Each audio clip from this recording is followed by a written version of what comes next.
এক ছিল ছোট্ট মেয়ে, তার নাম সারা খাতুন। সে খুব কৌতূহলী আর বই পড়তে খুব ভালোবাসতো। একদিন সে তার দাদুর পুরনো একটা বড় বই পেল।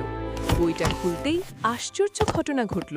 বইয়ের ভেতর থেকে ঝলমলে আলো বের হলো আর অনেক সাদা পায়রা উড়ে এসে সারার চারপাশে ঘুরতে লাগলো। পায়রাগুলো যেন তাকে কোথাও ডাকছে। হঠাৎ বইয়ের পাতার মাঝখান দিয়ে একটা সোনালি দরজা খুলে গেল। সারা একটু ভয় পেল, কিন্তু সে মনে করল আল্লাহ সবসময় ভালোদের সাহায্য করেন। তাই সে বিসমিল্লাহ বলে দরজার ভেতর ঢুকে পড়ল।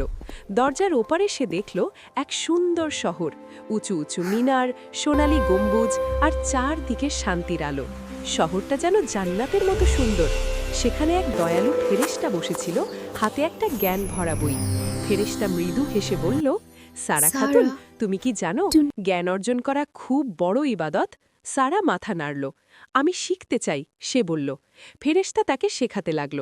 তুমি সবসময় সত্য কথা বলবে, অসহায়কে সাহায্য করবে, নামাজ পড়বে, তোমার যা কিছু প্রয়োজন সর্বপ্রথম আল্লাহর কাছে বলবে, তারপর মা বাবার কাছে। বিপদে কষ্টে আল্লাহর উপর ভরসা রাখবে। তারপর সারা দেখল আকাশে গ্রহ তারা ঘুরছে, যেন আল্লাহর সৃষ্টি কত সুন্দর। সে একটা দোলনায় চড়ে আকাশের মাঝে ভেসে উঠল। চারপাশে বই আর জ্ঞানের আলো। ফেরেশতা বলল, যে শিশু ভালো কাজ করে আর জ্ঞান অর্জন করে, আল্লাহ তাকে আরও উঁচুতে তুলে ধরেন।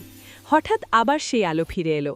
সারা চোখ খুলে দেখল সে তার নিজের ঘরেই বসে আছে, হাতে সেই পুরনো বই। কিন্তু এখন সে বদলে গেছে। সে প্রতিদিন নামাজ পড়ে, মাকে সাহায্য করে আর মন দিয়ে পড়ে, কারণ সে জানে জ্ঞান আর ভালো কাজই তাকে আল্লাহর কাছে আরও প্রিয় করে তুলবে।